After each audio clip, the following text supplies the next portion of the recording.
اللہ تبارک و تعالی قرآن مجید فرقان حمید سورہ تحریم آیت نمبر 6 کے اندر ارشاد فرماتا ہے، یا ایہا الذین آمنوا قوا انفسکم و اہلیکم نارا، کہ اے ایمان والو اپنے آپ کو اور اپنے اہل خانہ کو جہنم کی آگ سے بچاؤ۔ وہ جہنم کی آگ جس کا ایندھن انسان اور پتھر ہیں۔ اللہ تبارک و تعالیٰ نے پوری امت کو یہ حکم ارشاد فرمایا ہے کہ تم نے اپنے آپ کو بھی جہنم کی آگ سے بچانا ہے اور اپنے اہل خانہ کو بھی جہنم کی آگ سے بچانا ہے۔ اس لیے کہ آقا دو عالم صلی اللہ علیہ وسلم کی حدیث مبارکہ بخاری شریف کے اندر حضرت عبداللہ ابن عمر رضی اللہ تعالیٰ عنہ سے مروی ہے۔ وہ فرماتے ہیں کہ رسول اللہ صلی اللہ علیہ وسلم نے ارشاد فرمایا کہ ہر شخص کو نگہبان بنایا گیا ہے اور ہر شخص سے اس کے نگہبانی کے بارے میں پوچھا جائے گا۔ لہٰذا والدین سے ان کی اولاد کے بارے میں پوچھا جائے گا، شوہر سے بیوی کے بارے میں پوچھا جائے گا، حکمرانوں سے ان کے ماتحت عوام کے بارے میں پوچھا جائے گا، ٹیچر سے اس کے اسٹوڈنٹ کے بارے میں پوچھا جائے گا، عالم سے اس کے سامعین کے بارے میں پوچھا جائے گا۔ فرمایا تم میں سے ہر ایک نگہبان ہے اور اس سے جن کی نگہبانی کر رہا ہے اس کے بارے میں قیامت والے دن پوچھا جائے گا۔ کیا پوچھا جائے گا؟ ان کی دنیا کو بہتر بنانے کے لیے تو کوششیں کی ہیں، ان کی آخرت کو بہتر بنانے کے لیے کیا کیا اقدامات کیے ہیں، اس کے بارے میں تم سے پوچھا جائے گا۔ سب سے پہلے والدین کو اگر دیکھیں تو حضور صلی اللہ علیہ وسلم کی مشہور و معروف حدیث مبارکہ ابو داؤد شریف کے اندر حضرت عبداللہ ابن عمر رضی اللہ تعالیٰ عنہ سے ہی مروی ہے۔ وہ فرماتے ہیں کہ رسول اللہ صلی اللہ علیہ وسلم نے ارشاد فرمایا، جب تمہارے بچے 7 سال کے ہو جائیں تو انہیں نماز کا حکم دو، اور جب وہ 10 سال کے ہو جائیں تو انہیں سختی کے ساتھ نماز پڑھاؤ۔ کہ بچہ جب 7 سال کا ہوگا، حضور نے ارشاد فرمایا کہ کیا کرنا ہے؟ اس کو اپنے ساتھ کھڑا کرنا ہے، اس کو نماز کا حکم دینا ہے، اور 10 سال کا ہو جائے تو اس کو مار کر پڑھانا ہے۔ اچھا، یہ حدیث مبارکہ اتنی مشہور ہے، اتنی خیر خاص و عام تک پہنچی ہوئی ہے کہ کسی بھی بندے کے سامنے یہ پیش کی جائے تو وہ آگے سے اس کا جواب دے دے گا۔ مجھے آج تک کوئی ایسا بندہ نہیں ملا جو جوان ہو، پڑھا لکھا ہو، اور اس کے سامنے یہ حدیث مبارکہ بیان کی گئی ہو اور اس نے کہا ہو یار میں تو نہیں جانتا اس کے بارے میں۔ ہر بندہ جانتا ہے کہ حضور نے ارشاد فرمایا بچہ 7 سال کا ہو جائے تو اس کو نماز کا حکم دو، 10 سال کا ہو جائے تو اسے مارو، سرزنش کرو۔ اور اسی حدیث مبارکہ کے آخری حصے کے اندر حضور نے ارشاد فرمایا کہ پھر ان کے بستر بھی جدا کر دو۔ یعنی حضور صلی اللہ علیہ وسلم کا یہ حکم ہر امتی تک پہنچ چکا ہے، ہر امتی جانتا ہے، مگر کیا جان لینا صرف کافی ہے؟ ہم میں سے کتنے ہیں جو اس پہ عمل کرتے ہیں؟ کتنے پیرنٹس ہیں، کتنے والدین ہیں جو 7 سال کا بچہ ہوتا ہے تو باقاعدہ طور پر اس کو نماز کی ترغیب دلانے کے لیے اہتمام کرتے ہیں، اپنے ساتھ مصلی پر کھڑا کرتے ہیں؟ کتنے والدین ہیں ایسے؟ شاذ و نادر ہی ایسے ہوں گے۔ اپنے ساتھ مصلی پر کھڑا کرنے کا ہمیں حکم دیا گیا تھا، ہم کھڑا کریں گے کیسے جب ہم خود ہی کھڑے نہیں ہوتے؟ خود کھڑے ہوں گے تو بچے کھڑے ہوں گے۔ اور دوسرا حکم دیا، فرمایا جب 10 سال کا ہو جائے تو پھر اس کو مار کر نماز پڑھانی ہے، سزا دے کر شریعت سکھانی ہے۔ کتنے والدین ہیں جو 10 سال کا بچہ ہو جائے تو مار کر اسے نماز پڑھاتے ہیں؟ آج تک کوئی آپ کی نظر میں ایسے پیرنٹس گزرے ہوں ان کو پتا ہو کہ میرے بچے کی 10ویں برتھ ڈے منائی گئی ہے؟ ہر سال آج کل تو یہ عام ہو گیا نا کلچر برتھ ڈے منانے کا، تو 10 سال کا ہو گیا ہے میرا بیٹا، آج سے کسی پیرنٹس نے یہ کہا ہو کہ آج سے میرے بچے کی سزائیں شروع ہو گئیں، سختی شروع ہو گئی، پتر آج کے بعد تو نے نماز پڑھنی ہے۔ کتنے پیرنٹس ہیں ایسے؟ حکم تھا کہ 10 سال کا بچہ ہو جائے تو اس کو سزا دینی ہے اور سزا دے کر نماز پڑھانی ہے، یعنی سختی کرنی ہے۔ اچھا، 10 سال کا ہو جائے تو سختی کرنی ہے، 12 کا ہو جائے تو، 15 کا ہو جائے تو، 20 کا ہو جائے تو پھر سختی ختم؟ ابھی تو اس کے اندر سمجھداری آئی ہے، ابھی بلوغت نہیں آئی، ابھی فرض نماز نہیں ہوئی، اس وقت ہی سختی کرنے کا اسلام نے حکم دے دیا کہ اس وقت ہی جب اس بچے کی تربیت ایسے ہو جائے گی کہ وہ والدین کے ساتھ کھڑا ہو کر نماز پڑھے گا، اس کو صبح فجر کے لیے اٹھنے کی عادت پڑے گی، اس کو رات کو عشاء کی نماز پڑھ کے بستر میں جانے کی عادت پڑے گی، تو پھر 10 سال کی پڑی ہوئی وہ عادت پھر 50 سال 60 سال 70 سال کی عمر میں جانے تک وہ عادت کبھی بھول نہیں سکتی ہے، کبھی چھوٹ ہی نہیں سکتی ہے۔ لیکن ہم نے کیا کیا؟ ہم نے صرف اس حدیث کو پڑھا، ہم نے کہا سبحان اللہ، حضور نے کیا حکم ارشاد فرمایا ہے جی، مگر عمل کس نے کرنا ہے؟ عمل بھی تو سب نے کرنا ہے۔ اس لیے اللہ تعالیٰ نے ارشاد فرمایا یا ایھا الذین آمنوا قوا انفسکم واہلیکم نارا، اے ایمان والو اپنے آپ کو اور اپنے اہل خانہ کو جہنم کی آگ سے بچاؤ۔ صرف اپنے آپ کو نہیں بچانا بھئی اپنے نام کے صدقات خیرات کرتے رہو، خود تہجد پڑھتے رہو، سب کچھ کرتے رہو، نہ خود نمازیں پڑھنا، خود جو ہے وہ راہ راست پر آ جانا، یہی صرف جو ہے وہ دین اسلام نہیں ہے، بلکہ اپنے اہل و عیال کو بھی ساتھ لے کے آنا ہے۔ یہاں تک تو بات ہو گئی اولاد کے متعلق، اس پر ہمیں عمل کرنا چاہیے، اللہ عمل کرنے کی توفیق عطا فرمائے۔ اپنی اولاد کو اس حوالے سے بھی ہمیں جو ہے وہ ذہن بنانا چاہیے، اگر بالفرض ابھی تک ذہن نہیں بنا تو ایسا نہیں کہ اب نہیں بنایا جا سکتا۔ بعض اوقات والدین کی بچوں کے ساتھ بانڈنگ اس طرح نہیں ہوتی، خاص کر کے والد کی، والدہ تو ہمیشہ اس کے ساتھ رہتی ہے، لیکن والد بعض اوقات کام کاج کے چکر میں گھر سے باہر رہتا ہے یا بیرون ملک میں رہتا ہے، تو اس کی بچوں کے ساتھ وہ اٹریکشن نہیں بن پاتی، تو ایک ایج تک وہ تھوڑا سا ڈفرینس آ جاتا ہے کہ والد جو ہے وہ اپنے بچے سے اس طرح کھل کر بات نہیں کرتا۔ لیکن وقت ابھی گزرا نہیں ہے، ابھی بھی وقت باقی ہے، ابھی بھی اپنی اس غلطی کو سدھارا جا سکتا ہے، ابھی بھی اس کو ٹھیک کیا جا سکتا ہے۔ یعنی اگر اولاد جوان ہو گئی ہے اور آج تک وہ اس حدیث پر عمل نہیں کر سکے کہ حضور نے فرمایا تھا کہ ان کو حکم بھی دینا ہے، سختی بھی کرنی ہے، تو اب وہ حکم دے سکتے ہیں، اب وہ سختی کر سکتے ہیں، کیونکہ قیامت والے دن پھر دوبارہ ان سے مواخذہ نہیں ہوگا اگر وہ آج ہی شروع کر دیں گے، لیکن اگر نہیں کریں گے تو پھر قیامت والے دن پوچھ ہوگی۔ اور صرف پھر اولاد نہیں، اہل خانہ کے اندر بیوی بھی آتی ہے۔ اور یہ حدیث مبارکہ جو آپ کے سامنے ابو داؤد شریف کی پیش کرنے لگا ہوں، حضرت ابو ہریرہ رضی اللہ تعالیٰ عنہ سے مروی ہے، مفہوم حدیث ہے کہ حضور صلی اللہ علیہ وسلم نے ارشاد فرمایا کہ اللہ تبارک و تعالیٰ اس شخص پر رحم کرے کہ جو رات کو اگر عبادت کے لیے اٹھے، اپنے بستر سے رات کو عبادت کے لیے اٹھے اور اپنی بیوی کو بھی وہ اٹھائے، اور اگر اس کی بیوی نہ اٹھے تو فرمایا وہ اس کے چہرے کے اوپر پانی کے چھینٹے مارے اور اس کو اٹھانے کی کوشش کرے۔ حضور نے فرمایا اللہ اس پر رحم فرمائے۔ اور پھر ساتھ ہی حضور نے اس کا دوسرا پہلو بھی بیان فرما دیا، حضور نے فرمایا اللہ اس عورت پر رحم کرے جو رات کے وقت اللہ کی عبادت کے لیے اٹھے، اپنے شوہر کو اٹھائے، اگر اس کا شوہر نہ اٹھے تو اپنے شوہر کے چہرے کے اوپر پانی کے چھینٹے مارے، یعنی اسے اٹھائے، اسے بیدار کرے۔ یعنی میاں بیوی کے لیے بھی یہ حکم ہے، یا ایھا الذین آمنوا قوا انفسکم واہلیکم نارا، اے ایمان والو اپنے آپ کو اور اپنے اہل خانہ کو جہنم کی آگ سے بچاؤ۔ کسی عورت نے کسی بزرگ سے کہا جی پتر میرا اٹھتا نہیں ہے، یہ اٹھتا نہیں نماز کے لیے، وہ یہ رات کو موبائل پہ لگا رہتا ہے، لیٹ سوتا ہے تو صبح سویا رہتا ہے، میں بار بار جگاتی ہوں یہ اٹھتا نہیں ہے۔ تو بزرگوں نے کہا بتاؤ اگر تمہارے گھر کے اندر آگ لگ جائے اور تمہارا بچہ گھر کے اندر سویا ہوا ہو، تم اسے اٹھاؤ، وہ نہ اٹھے تو کیا کرو گے؟ اس نے کہا اگر نہ اٹھے تو میں اسے مزید اٹھاؤں گی، اٹھا کر بٹھاؤں گی۔ کہا پھر بھی اگر وہ بیدار نہ ہو، اس نے کہا میں اس کی ٹانگوں سے پکڑ کر کھینچ کر اسے گھر سے باہر نکالوں گی، اسے گھر میں جلنے نہیں دوں گی، اس گھر کے اندر جہاں آگ لگی ہوئی ہو۔ تو بزرگوں نے کہا اگر دنیا کی آگ سے بچانے کے لیے تو اس کی ٹانگیں کھینچ کر باہر لا سکتی ہے، جہنم کی آگ سے بچانے کے لیے کچھ نہیں کیا جا سکتا، جس کے بارے میں اللہ نے حکم ارشاد فرما دیا ہے یا ایھا الذین آمنوا قوا انفسکم واہلیکم نارا۔ تو جہاں دنیا کی تکلیفوں سے اولاد کو بچانا ہے، وہیں آخرت کی تکلیفوں سے بھی بچانا ہے۔ اچھا یہ تو ہو گئی ہماری تربیت جو ہمارے گھر کے اندر ہے، گھریلو ماحول تک محدود ہے، جس کو اگر ہم چاہیں تو بہتر کر سکتے ہیں، اگر اس کے اندر کوئی خامی ہے تو اس کے اندر بہتری لائی جا سکتی ہے۔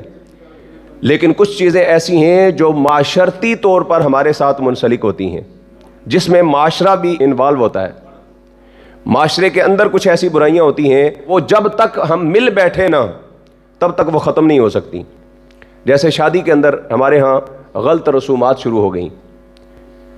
اچھا جی اگر میں کہوں بھائی میں تو شریعت کے مطابق شادی کروں گا، یہ فضول رسمیں نہیں کروں گا، میں تو شریعت کے مطابق جو ہے وہ مہندی کی جگہ پہ ہم جو ہے وہ پروگرام کریں گے، میلاد کا، حضور کا ذکر کریں گے، دین کی شریعت کی بات کریں گے، اور کوئی ڈھول ڈمکا نہیں ہوگا، کچھ بھی نہیں ہوگا، اور میں جو ہے وہ اپنی شادی بہترین انداز میں کروں گا۔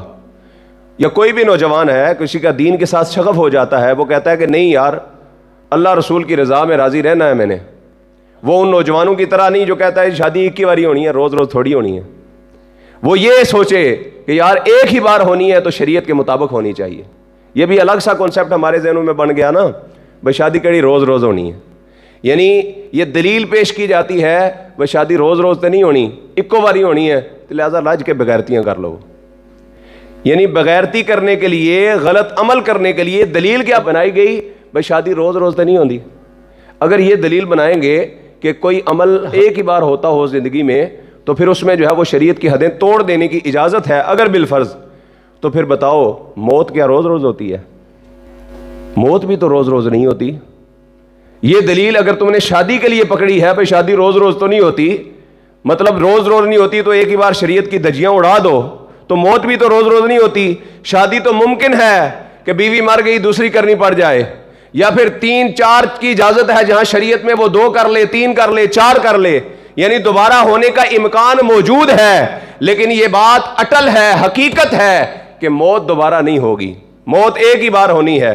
تو پھر بتاؤ وہاں پہ شریعت کے دھجیاں اڑا سکتے ہو؟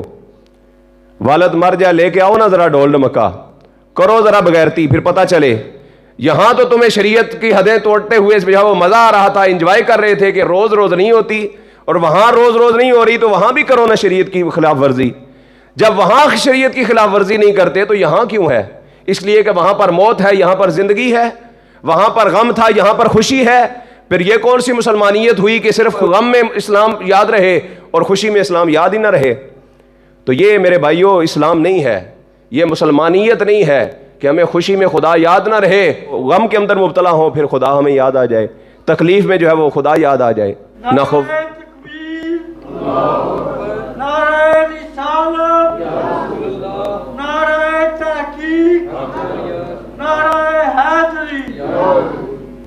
اس لیے ضرورت اس امر کی ہے کہ ہم اپنی اصلاح کریں اس اعتبار سے. تو میں عرض کر رہا تھا کہ اگر کسی نوجوان کی یہ نیت ہو, یہ ارادہ ہو علماء کی باتیں سننے کے بعد, یا اس کا ایک ذہن بن جائے اسلامی تربیت کی وجہ سے, والدین کی اچھی تربیت کی وجہ سے, کہ میں شادی کے اندر یہ غلط رسومات نہیں کروں گا, تو اگر وہ اکیلا وہ شادی بغیر ان رسموں کے کر لیتا ہے, اسلامی طریقے کے مطابق اگر وہ شادی کر لیتا ہے, تو کیا سارا معاشرہ سدھر جائے گا؟ ممکن ہے کہ 1-2 اس کو دیکھ کر اس کے دوست, اس کے پڑوسی, اس کے کچھ دوست یار جو ہیں وہ بھی یہ ارادہ کریں یار بڑا اچھا سسٹم ہوا تو چلو ہم بھی ایسا ہی کریں گے. لیکن یہ ممکن نہیں ہے کہ ہر ایک ہی یہ ارادہ کر لے. یہ کب ہوگا؟ جب اجتماعی طور پر سارے اہل محلہ مل کے, برادریوں کے سربراہ مل کے یہ فیصلہ کریں کہ آج کے بعد ہمارے اس علاقے کے اندر کوئی غیر شرعی حرکت نہیں ہوگی, کوئی غیر شرعی کام نہیں ہوگا. دیکھیں نا بہت سارے معاملات کے لیے تو ہم مشاورت کرتے ہیں. جب شادی ہوتی ہے تو یہ مشورہ بھی ہوتا ہے نا, بھئی خالہ ناراض ہے تو پہلے اس کو راضی کر لو, ماموں ناراض ہے پہلے اس کو راضی کر لو, پھوپھی ناراض ہے پہلے اس کو راضی کر لو. یہ ساری ڈسکشن ہوتی ہے کہ شادی ہے تو چلو راضی ہونا چاہیے جی, ساری فیملی ہو, سارے مل بیٹھیں, جو ناراض ہیں ان کو بھی راضی کر لو. اچھا وہاں پہ بیٹھے ہوئے وہ بابا جی بھی ہوتے ہیں جن کی مرضی سے اگر شادی نہ کی جائے نا تو وہ ناراض ہو جاتے ہیں, بھئی میرے نہ مشورہ ہی نہیں سکتا, میں تو ناراض آئے دینال. وہ جو ناراض ہو جاتے ہیں وہ یہ کہتے ہیں کہ میری مرضی کا رشتہ نہیں ہوا تو لہٰذا میں ناراض ہوں. وہ بابا جی اس بات پہ ناراض کیوں نہیں ہوتے کہ شریعت کے مطابق شادی نہیں ہو رہی لہٰذا میں ناراض ہوں, شریعت کے مطابق شادی نہیں کر رہے لہٰذا میں ناراض ہوں. بتائیں آج تک کوئی ایسا بزرگ ملا ہو جس کی ناراضگی اللہ رسول کے لیے ہوئی ہو؟ الحب للہ والبغض للہ. حکم تو یہ تھا کہ ناراضگی, محبت, دوستی, دشمنی سب اللہ اور اس کے رسول کے لیے ہونی چاہیے. اگر محبت ہے تو اللہ کے لیے, دشمنی ہے تو اللہ کے لیے.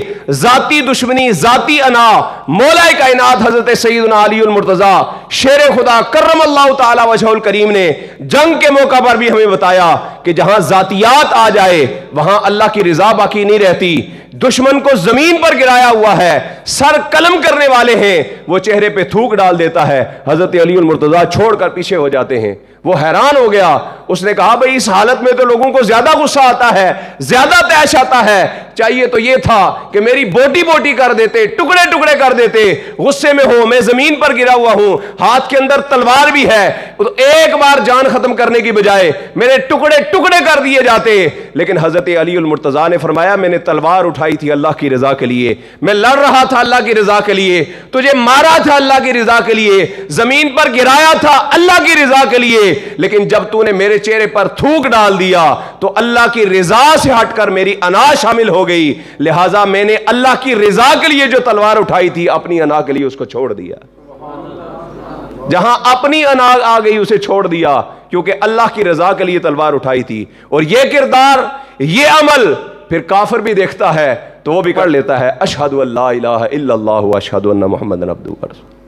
یہ کردار دیکھے گا تو کافر مسلمان ہوگا۔ جب ہم نے دین اسلام کی شریعت کی دھجیاں اڑا دیں تو پھر ظاہر ہے کہ کافر کہاں ہم سے مرعوب ہوں گے۔ ہم جب ان سے مرعوب ہو رہے ہیں، ہم جب ان کے پیچھے چلنے کے لیے تیار ہیں، تو اس لیے ضرورت اس امر کی ہے کہ جہاں ہمیں اپنی فیملی کی اصلاح کی ضرورت ہے، یا ایھا الذین آمنوا قوا انفسکم واہلیکم نارا، اے ایمان والو اپنے آپ کو اور اہل احانہ کو جہنم کی آگ سے بچاؤ، وہیں اپنی برادری کو بھی جہنم کی آگ سے بچاؤ۔ اور اس کو بچانے کے لیے ضرورت اس امر کی ہے کہ ایسے فنکشن جو ہے وہ ان سے اجتناب کیا جائے۔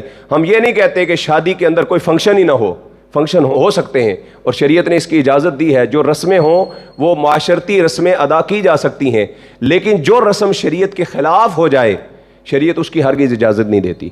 تو بزرگوں کو کم از کم یہ تو کر سکتے ہیں نا کہ جو رسمیں شریعت کے خلاف ہیں وہ ختم کر دی جائیں۔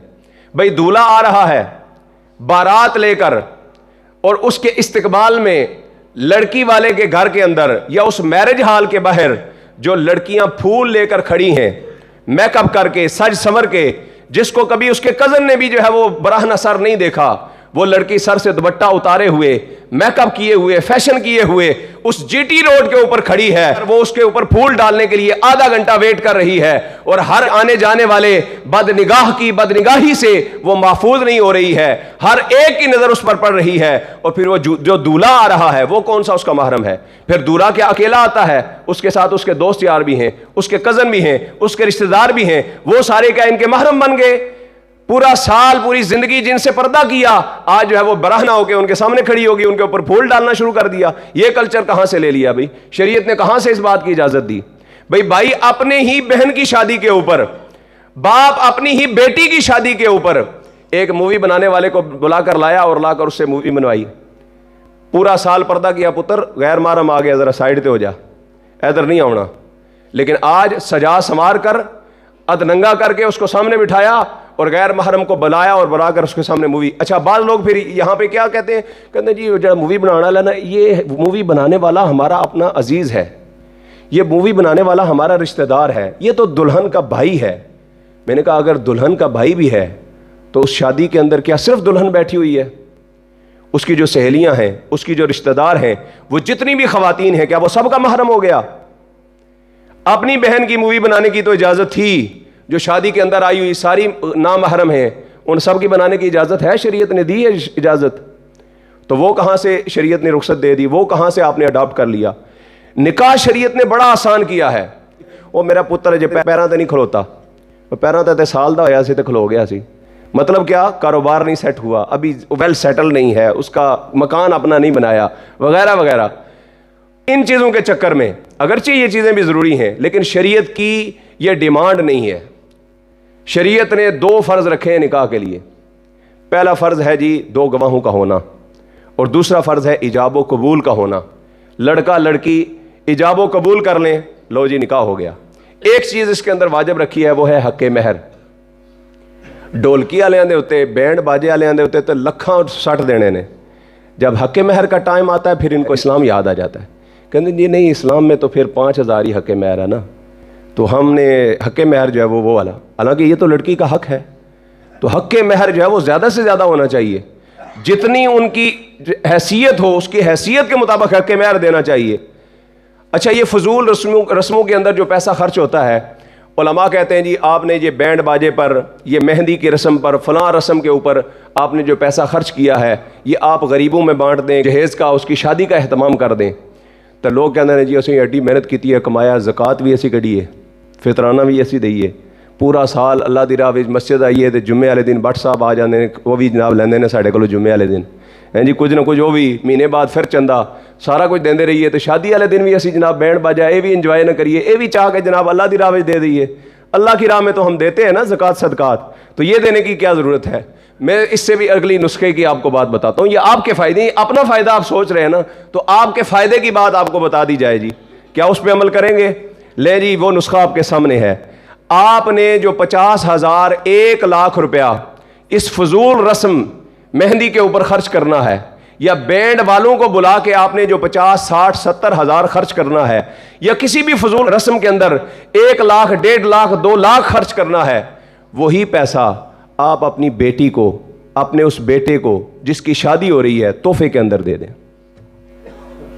میں پیراں تے نہیں کھلوتا 5-10 سال انتظار کر دیا، بچہ جوان ہو گیا، 30 سال کا ہو گیا، وہ تنہائی میں جا کر برائی کر رہا ہے، اس کو برائی کی عادت پڑ گئی، لڑکی جو ہے وہ برائیوں کے اندر مبتلا ہو گئی، اس کا ذہن صاف نہ رہا، اس کی پاکیزگی نہ رہی، اس لیے شریعت اسلامیہ نے نکاح کو نصف ایمان قرار دیا ہے، کیونکہ انسان کی نفسانی خواہشات اس سے کنٹرول میں آ جاتی ہیں، اور نکاح آدھا ایمان بچا لینے کے لیے کافی ہو جاتا ہے۔ جب 30-35 سال کی لڑکی ہو گئی، 30-35 سال کا لڑکا ہو گیا، نکاح نہیں کیا، تو آپ کو کیا لگتا ہے کہ وہ برائیوں میں مبتلا نہیں ہوگا؟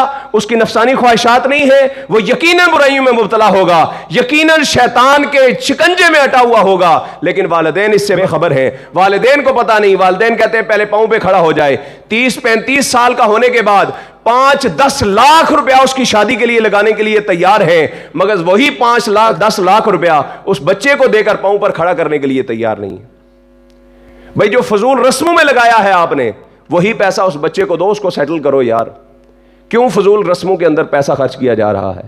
شریعت اسلامیہ نے بہت آسان کیا، ایجاب و قبول 2 فرض، اور پھر حق مہر 2 سنتیں ہیں، ایک ہے خطبہ پڑھنا نکاح کا، اور ایک ہے ولیمہ کروانا، اور اس کے لیے کوئی بڑے جو ہے وہ تام جام کرنے کی بھی ضرورت نہیں ہے۔ جو صاحب ثروت ہوں اچھی دعوت سے، اچھے اہتمام سے کریں، جتنا بھی وہ اہتمام کر سکتے ہوں، پوری برادری کو بلائیں، اچھے کھانے پکائیں، لیکن جو صاحب ثروت نہیں ہیں، جن کے پاس مال و دولت نہیں ہے، تو وہ اس چکر میں بینکوں سے لون لے کر، سودی قرض لے کر وہ اپنی بیٹیوں کی شادیاں کرا کر، پھر اس کے بعد پہ ساری زندگی وہ سودی قرضے اتارنے کے اندر ان کی زندگی گزر جاتی ہے۔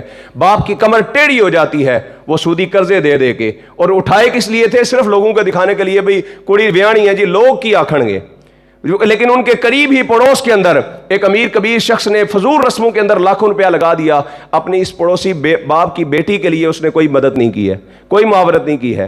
تو ایسے لوگ اگر ان کے معاون بن جائیں اور یہ سودی قرضے نہ لیں، سادے انداز میں اگر وہ شادیاں کر لیں، مختصر ولیمہ کر لیں، تو میرے خیال میں یہ ساری برائیاں جو ہیں وہ معاشرے سے ختم ہو سکتی ہیں۔ اس لیے ضرورت اس امر کی ہے کہ ہم اس حوالے سے اپنے آپ کو بیدار کریں، اپنے معاشرے کے اندر ان چیزوں کی طرف توجہ دیں کہ جو فضول رسمیں ہمارے اندر جو ہے وہ بڑھتی جا رہی ہیں، اور فضول سودی قرضے لے لے کر والدین جو ہے وہ قرضوں کے اندر دبتے جا رہے ہیں، یہ چیزیں ختم ہوں گی جب، تو انشاءاللہ ہمارا معاشرہ جو ہے وہ امن و سکون کا گہوارہ ہوگا۔ جب نکاح آسان ہو جائے گا تو زنا بالکل ختم ہو جائے گا، لیکن ہم نے جب نکاح کو مشکل کر دیا، زنا کو آسان کر دیا، ہمارے کے نوجوان برے رستے پر چلے گئے، انہوں نے سوچا شادی تو ہونی کوئی نہیں، نہیں تو چلو ادھر بھی خواہشاں پوریاں کر لو۔ تو اس لیے والدین کو، بزرگوں کو اس حوالے سے بھی جو ہے وہ خیال رکھنا چاہیے۔ اللہ تبارک و تعالی ہمیں اس آیہ مبارکہ کی روشنی کے اندر، یا ایھا الذین آمنوا قوا انفسکم واہلیکم نارا، اے ایمان والو تم اپنے آپ کو اور اپنے اہل خانہ کو جہنم کی آگ سے بچاؤ۔ اس کے مطابق اللہ تعالی ہمیں اپنے اہل خانہ کی برادری کی اصلاح کرنے کی توفیق و رفیق عطا فرمائے۔